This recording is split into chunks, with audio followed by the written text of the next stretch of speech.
Et face à ce flou, de nombreux élus également tentent d'obtenir des réponses. C'est votre cas, Régis Juanico. Vous êtes le député de la première circonscription de la Loire et vous avez publié un communiqué la semaine dernière dans lequel vous demandez l'accélération de la campagne et surtout une communication plus positive autour de cette vaccination. Que reprochez-vous concrètement au gouvernement, justement? Un manque de préparation et d'anticipation.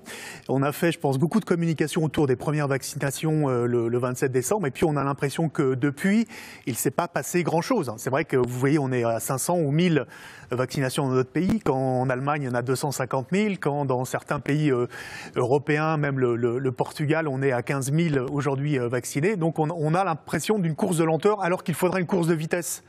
Aujourd'hui, sur la question de la vaccination, ce n'est pas remettre en question les priorités qui ont été dictées sur les publics, notamment de résidents en EHPAD. Bien évidemment, c'est les publics fragiles et les plus âgés qu'il faut vacciner en premier. Mais il faut aussi permettre à tous ceux qui veulent se faire vacciner de pouvoir le faire. Et là, on a l'impression vraiment d'un manque de préparation et d'une absence de logistique sur l'ensemble du pays, et en particulier dans le département. Ouais, justement, quand on sait que la Loire a été un des départements les plus touchés, notamment pendant cette deuxième vague, est-ce qu'on est en retard concrètement dans le département? Vous échangez, je crois, avec la préfète, vous êtes actuellement en réunion téléphonique. Alors, vous avez pu répondre à nos questions, mais est-ce qu'on est en retard ou pas? Ce qui nous a été dit ce soir par l'ARS, l'Agence régionale de santé, c'est que 2 départements dans l'ensemble de la région avaient été nommés comme priorité, l'Isère et le Rhône, et que le département de la Loire disposait d'un supercongélateur donc pour pouvoir réceptionner les doses de vaccin Pfizer au CHU de Saint-Étienne, et qu'à partir de mercredi, à 3 EHPAD seulement dans le département de la Loire allait commencer une campagne de vaccination à Montbrison, à Bellevue et au CHU. Ces déclarations de la préfète, en tout cas aux élus, elles vous rassurent ou pas? Je trouve que ça démarre extrêmement lentement et moi je souhaiterais que l'on puisse très vite maintenant déployer des moyens de vaccination, notamment pour l'ensemble des soignants, pas simplement les plus de 50 ans. Tous les soignants doivent aujourd'hui se faire vacciner parce qu'ils sont eux en première ligne. Vous savez qu'on a des indicateurs sur la Covid qui sont pas très bon, c'est en train de remonter en termes de taux d'incidence, d'hospitalisation, donc c'est toujours fragile. Et puis on redoute la 3e vague avec l'histoire du virus mutant. Donc il y a une course de vitesse et il faudrait qu'aujourd'hui qu'on enclenche justement la vitesse supérieure en termes de vaccination. On va trop lentement. Vous demandez de la transparence également. Alors vous Oui. n'êtes pas soignant mais parlementaire, est-ce que vous vous ferez vacciner dès que vous le pourrez?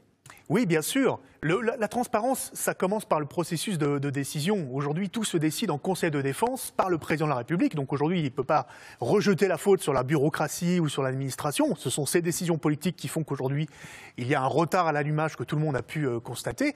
Et la transparence, ça veut dire aussi qu'on dispose de chiffres chaque jour sur le nombre de personnes vaccinées et puis qu'on fasse une campagne de communication. On est un des seuls pays européens, contrairement à l'Allemagne ou à la Grande-Bretagne, à n'avoir pas fait une campagne de communication grand public pour inciter nos concitoyens à se faire vacciner. Vous savez que nous sommes le pays le plus défiant vis-à-vis du vaccin. Effectivement. Est-ce que vous êtes d'accord également, dernière question, avec Éric Berlivet qui appelle les élus à être des exemples et à se faire vacciner Oui, alors pour moi, les premiers exemples, c'est les médecins. Je pense que cela, c'est vraiment la priorité. Il va y avoir des choses sur les médecins libéraux à partir de la semaine prochaine dans le département de la Loire. Eux, ce sont de vrais exemples pour leurs patients. Et puis si les élus, effectivement, peuvent le faire, ce ne sont pas les publics prioritaires, mais s'ils peuvent le faire, les membres du gouvernement, ça serait bien, comme l'a fait Joe Biden aux États-Unis, mais aussi l'ensemble des parlementaires et des élus locaux. Ça renverra un bon message à la population. Merci en tout cas, Régis Juanico, je le rappelle, député de la première circonscription de la Loire, d'être venu vous exprimer sur le retard pris par la vaccination.